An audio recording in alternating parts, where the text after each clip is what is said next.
में जो है वो हम एक ऐप बना रहे हैं जिसमें है इमेज हम स्वैप करेंगे, ठीक है। इस तरह से हम बाकी भी जो भी प्रैक्टिस है वो हम करेंगे इंशाल्लाह। यहाँ पे छोटी छोटी एप्लीकेशन है ताकि आपकी प्रैक्टिस अच्छे से हो सके। न्यू फ्लटर प्रोजेक्ट ओपन करें और नेक्स्ट, ठीक है जी। इसमें हम जो है हम इसका क्या रखें, इमेज स्वैपिंग, इसको फिनिश कर लेंगे। सबसे पहले हम एक ये सिंपल प्रोजेक्ट जो है ये रन कर लेते हैं। हाँ, ये हमारे पास ऐप रन हो गई है। अच्छा, अब हमने ये जस्ट वैसे ही रन किया ताकि हमें तसल्ली हो जाए कि भी कोई एरर वगैरह इसमें नहीं है। अब हम अपना काम करेंगे कंप्लीट, ठीक है। अब उसके लिए हमने इसको डबल क्लिक किया और ये कंट्रोल ए करके डिलीट, ठीक है। अब यहाँ पे हम सबसे पहले वॉइड मेन फंक्शन डालेंगे, स्क्रैच से करेंगे ताकि आपको सही से समझ आ जाए। रन ऐप मेथड डालेंगे। अब ऑब्वियसली ये हमसे डिमांड करेगा। अब इसमें मैं एक काम करता हूँ कि इसमें जूम को भी ऑन कर लेता हूँ। जूम इट अगर आ जाए तो,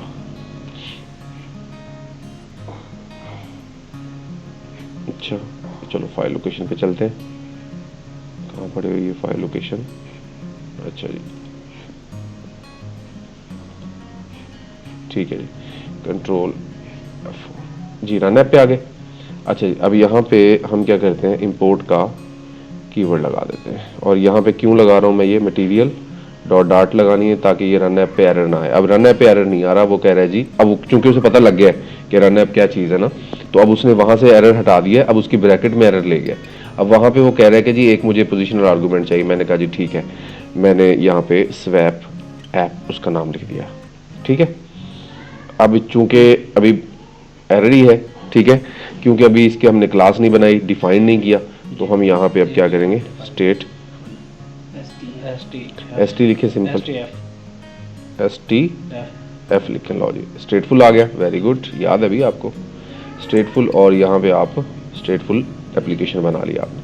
अगर आपने इंटरफेस पे ज़्यादा वर्क करना हो तो आप स्टेटलेस से ही स्टार्ट लें, वो ज़्यादा अच्छा है। अब मैंने स्टेटफुल पे काम किया। अब यहाँ पे हमने इस पे सबसे पहले क्या लगाना है, मटेरियल ऐप लगाना है। मटेरियल ऐप लगाया, होम लगाया, स्कैफोल्ड लगाया, स्कैफोल्ड लगाया, ऐप बार लगाया।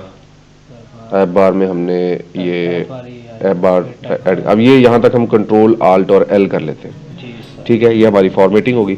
अब हमारा यहाँ तक तो काम पूरा हो गया। अब हम बॉडी में आते हैं और यहाँ पे हमने इमेजेस लगाने हैं स्वैपिंग के लिए ना, तो हम बॉडी टैग लगाते हैं। अब हम क्या करें, हमने 2 इमेजेस लगाने उनको, ताकि या बल्कि एक ही रखते हैं और वो सेंटर में रखते हैं। क्लिक करते जाए तो इमेज स्वैप होता रहे, ठीक है ना। पहले एक से ही काम शुरू करते हैं, ठीक है।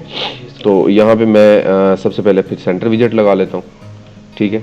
सेंटर विजेट लगा के मैं उसके अंदर एक चाइल्ड ऐड करता हूँ और उसमें अब लगा लेता हूँ इमेज विजेट लगा लेता हूँ। ये मैंने इमेज विजेट लगा दिया। अब इमेज विजेट के अंदर मुझे इमेज प्रॉपर्टी ऐड करनी पड़ेगी और यहाँ पे एसेट इमेज लगाना होगा, लेकिन मेरे पास पहले इमेज होना चाहिए, वो मैं इमेज ऐड करूँगा तो काम बनेगा। उसे स्ट्रिंग चाहिए, ठीक है जी। अब यहाँ तक तो बात ठीक हो गई। अब हम इमेज लेके आते हैं। तो इमेज के लिए ये मैंने डिफरेंट लोगोज बनाए हुए हैं। मैं चाहता हूँ यही जो है ना वो वहीं पे स्वैप करवाते हैं, ठीक है। अच्छा, ये मैंने एस के ऊपर जो है ना लोगो बनाए थे, SA ब्यूटी पार्लर के, तो यही हम लोगोज स्वैप करवाते हैं। अब इनको डाउनलोड करना है, तो आप वैसे और भी यहाँ से ले सकते हैं जितने भी आपको दिल करे। तो यहाँ पे इमेजेस ऐड कर लें। ये इमेज तो मेरा ख्याल है ब्लैक है, इसको तो डिलीट कर दो। ये इमेजेस रह गए हमारे पास, ठीक है। ये हमारे पास 4 इमेजेस आ गए, ओके हो गया जी। अब मैंने इसको शेयर के बटन पे क्लिक किया, डाउनलोड के बटन पे क्लिक किया। यहाँ जे PNG रहने दें और ये पांचों के पांचों वो डाउनलोड कर लेगा, ठीक है, PNG फॉर्मेट में ही, ठीक है। Download, that's it. डेस्कटॉप पे जिप फाइल आ गई, इसको आप सेव कर लें। इसको यहाँ पे देखें, ये आपके पास जिप फाइल आ चुकी है। इसको आप यहाँ से एक्सट्रैक्ट कर लें। एक्सट्रैक्ट हो गई। एक्सट्रैक्ट होने के बाद आपने क्या करना है जी, हाँ दरवाज़ा खोल। अच्छा जी, अब ये आपने यहाँ पे ये एक फ़ोल्डर है, इस फोल्डर को आपने कट कर लेना है, ठीक है, कॉपी कर लें। अब हमने वो फोल्डर कॉपी कर लिया, फोल्डर कॉपी कर लिया। अब हमने उस फोल्डर को लगाना है यहाँ पे, ठीक है, यहाँ पे। अब पहले एक फ़ोल्डर बना लें, ठीक है, इसके ऊपर एक फ़ोल्डर न्यू फोल्डर बना लें, डायरेक्टरी बना लें। अब उसका नाम रख लें आप इमेजेस। अब इमेजेस के अंदर जो है आप इसको कर दें पेस्ट। अच्छा, उसमें अब एस फोल्डर है, एस फोल्डर की बजाय ना मेरा ख्याल है हमें इमेजेस डायरेक्टरी दे देने चाहिए। ठीक है, आप वैसे फोल्डर भी रख सकते हैं ये। ठीक है, तो पाथ फिर उसी हिसाब, मैं बल्कि ऐसे ही लेके जाता हूँ ताकि आपको पाथ भी फिर समझ आ जाए। ठीक है ना, मैं ये देखिए फोल्डर ही लेके जा रहा हूँ और फोल्डर को यहाँ पे कर देता हूँ पेस्ट। मैंने फोल्डर पूरा पेस्ट कर दिया।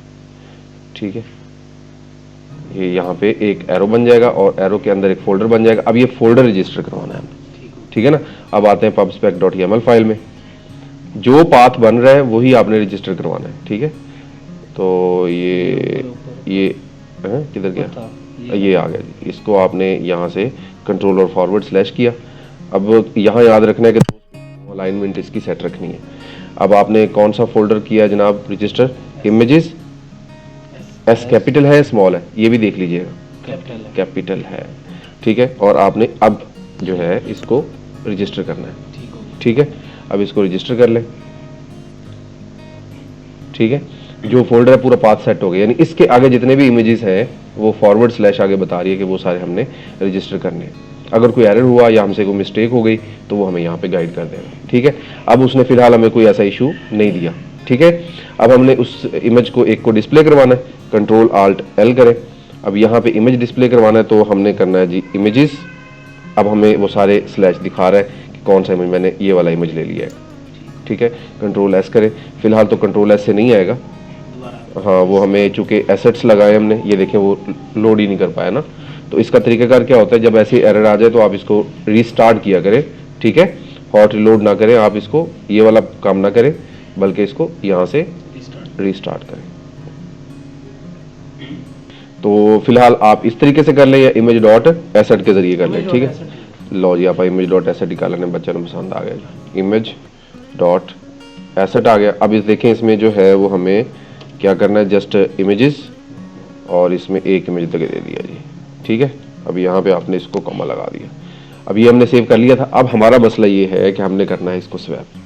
तो स्वैप के लिए तो हमें फंक्शन बनाना पड़ेगा और फंक्शन के लिए हमें जो विजेट है उस पर क्लिकेबल करना पड़ेगा। तो क्लिकेबल के लिए क्या करें भाई, फिर बताओ क्या फीचर्स हैं आपके पास दिमाग में। जेस्चर से रैप कर दें या हाँ, अब इसमें वो कह रहा है जी आप इस वाले को जो है ना क्या करें, अब आल्ट एंटर करें इस वाले में, रैप विद द विजेट। ठीक है, अब इसको हम दो, हमारे पास दो क्यों है, इंकवेल और जेस्चर डिटेक्टर क्यों लगा रहे हैं हम, जेस्चर डिटेक्टर क्यों लगा रहे हैं, क्यों लगा रहे हैं, बस ऑन टैप तो आपको बटन में भी मिल जाएगी, फिर ये क्यों लगा रहे हो है? नहीं नहीं, ये इसका वजह ये है कि ये जो जेस्चर डिटेक्टर होता है ये आपके लेआउट को तंग नहीं करता, जितना इमेज का लेआउट है वो उतना ही दिखाएगा। जो बटन है वो अपनी फीचर्स ऐड करना शुरू कर देता है। तो जेस्चर डिटेक्टर और इंकवेल जो है वो आपके लेआउट को डिस्टर्ब नहीं करते। ठीक है, इस वजह से आप जेस्चर डिटेक्टर लगाते हैं। अब इसमें हमें जो प्रॉपर्टी चाहिए, ये अब सर्कल को यहाँ से हटाएं और यहाँ पे हमें जो प्रॉपर्टी चाहिए वो कौन सी है, ऑन डबल टैप चाहिए, नहीं हमें तो टैप चाहिए था, ऑन टैप। ठीक है, इसको कॉमा लगाएं और इसे कहें कि भी ज़रा साइड पे हो जाओ। ठीक है, और बल्कि कंट्रोल आल्ट एल करें तो फॉर्मेटिंग में दखल कर नहीं देगा। हाँ, एरर क्यों दे रहा है एक किस पे, हाँ ठीक है ठीक है ठीक है, सही है सही है। ऑन टैब लगाया और इस पे आप फिलहाल नल लगा दें ताकि आपको पता लग जाए कि जी आपने कंट्रोल आल्ट एल कर दें। फिलहाल हमारे पास फंक्शन नहीं है तो दो फंक्शन हम लगा सकते हैं। वो कौन कौन से फंक्शन थे, एक तो इसने भी बताया है, कौन सा नाम बताया जी आपने, एनोनिमस फंक्शन या उसे नेमलेस फंक्शन कहते हैं या उसे कॉल बैक मेथड कहते हैं, तीन नाम है उसके। ठीक है, तो एक तो हो गया ये तरीका ना, ये वाला इसको कहते हैं जी एनोनिमस या कॉल बैक, या तीसरा नाम क्या था, नेमलेस फंक्शन। नेमलेस फंक्शन मैंने क्यों कहा, क्योंकि इसका नाम नहीं है। ठीक है, अगर आप चाहते हैं कि नहीं जी मैं तो अपना फंक्शन बनाना चाहता हूं तो आपने फिर कहां बनाना है, इधर बनाना है आपने। ठीक है, आप उस फंक्शन का नाम रखें क्योंकि हमने काफी सारा काम करना है, तो वो भी कर सकते हैं और ये भी कर सकते हैं। ठीक है, फिलहाल हम उधर ही चले जाते हैं, ज्यादा रफड़ में नहीं पड़ते। अब यहां पे आके हम क्या करेंगे जनाब, अब यहाँ पे कहते हैं जी कि हाँ अब हमें चाहिए एक वेरिएबल, ठीक है। वेरिएबल जो है वो क्यों चाहिए, ताकि वो उसकी वैल्यू को कर सके मेंटेन। अच्छा अब मसला ये है कि हमने वैल्यू 2.png, ठीक है, 1.png 2.png ऐसे ही चलेगा। वैल्यूज चेक करें ज़रा, 1 2 3 4 5, ठीक है, बड़े अच्छे नाम रखे हुए हमने, ठीक है। अब यहाँ पे अगर वैल्यू 1 है तो क्या होगा, अब हम चाहते हैं जी कि जो 2 है ना इसकी जगह पे क्या चीज़ आ जाए, नम आ जाए, ठीक है। अब नम आ नहीं रहा, वो तो स्ट्रिंग बन गया। अब इसे एज अ वेरिएबल रखना है तो हमने कहा क्या डालना है, यहाँ पे क्या डालना है, डॉलर साइन डालना है, तो हमने यहाँ पे डॉलर साइन डाल दिया, ठीक है। तो ये अब हमारा वेरिएबल हो गया, यानी अगर इसमें 1 होगा, अब अगर देखें इसको रन करके तो कौन सी में जानी चाहिए, 1 वाली आ गई, देखें 1 पे यही है, ठीक है जी, बिल्कुल सही पहुंच गए। अगर मैं यहाँ पे वैल्यू चेंज करूँ, 3 कर दूँ, एस करूँ, 3 वाली आनी चाहिए, बिल्कुल सही हो गया जी। अच्छा यानी कि हम अब वेरिएबल डिपेंडेंट हो गए, अब वेरिएबल की वैल्यू चेंज कर पाए हम किसी तरह से, ठीक है। अब चेंज करने के लिए मुझे क्या करना होगा, यहाँ पे अगर ठीक है, अगर value n is equal to 1 है तो क्या करो, n इज इक्वल टू नहीं, sorry, num is equal to, variable का नाम नहीं चेंज करना भाई, नम इज इक्वल टू 1 है तो क्या करो, नम इज इक्वल टू 2 कर दो, ठीक है। और अगर else if num is equal to 2 है तो क्या करो, नम इज इक्वल टू 3 कर दो, ठीक है। एल्स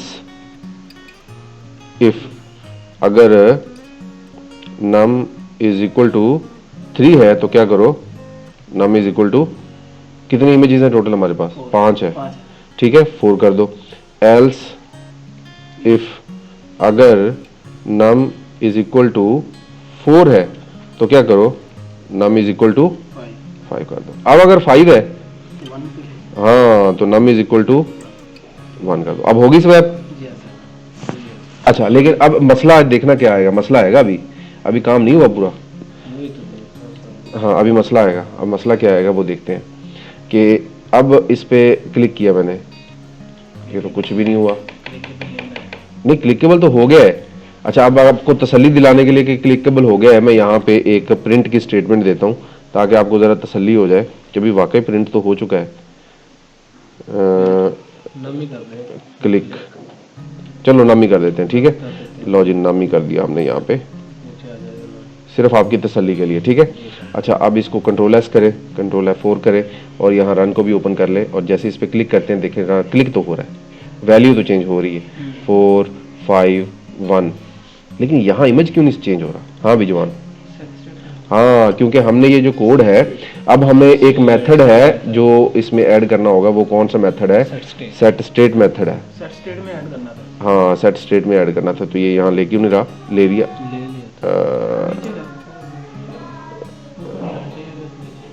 चल मान जा, मैंने कहा लिखना नहीं पड़े, चलो जी सेट स्टेट आ गया, ठीक है जी। अब इसके अंदर अच्छा ये क्या करता है जी बताएं, सेट स्टेट मेथड क्या करता है, स्टेट को चेंज करता है, नहीं ये करता है कि आपका जो कोई भी एक एरिया है ना जिसके अंदर आप किसी वेरिएबल की वैल्यू को मेंटेन रखना चाहते हैं, यानी सेव करना चाहते हैं, ठीक है, और उसको री-रेंडर करना चाहते हैं। री-रेंडर का मतलब होता है कि एक दफा पेंट करके फिर दोबारा उसी एरिया पे पेंट करना है, तो उस एक एरिया को री-रेंडर, अब जो अगर बिल्ड को कॉल करेंगे ना तो बिल्ड तो पूरी ऐप को री-रेंडर करेगा ना, तो हम बिल्ड को नहीं री-रेंडर कर रहे, हम कहते हैं कि नहीं जी इस तरह करो, बिल्ड मेथड को रहने दो, इसका एक एरिया है बस उसको, अब ऊपर वाली वैल्यू अगर आपने कोई लिखी होगी ना ऐप बार, उसको कुछ नहीं होगा, सिर्फ इतने एरिया को ही री-रेंडर करेगा ये, ठीक है। तो ये इसकी खासियत है, इसको आप हॉट रिलोड करें, अब उसके बाद अगर आप क्लिक करेंगे तो अब आपके पास इमेजेस स्वैप होते रहेंगे। अब आपके पास जो है वो ऐप पूरी हो गई है, और ये देखें नीचे भी वैल्यूज चेंज हो रही हैं। Best of luck.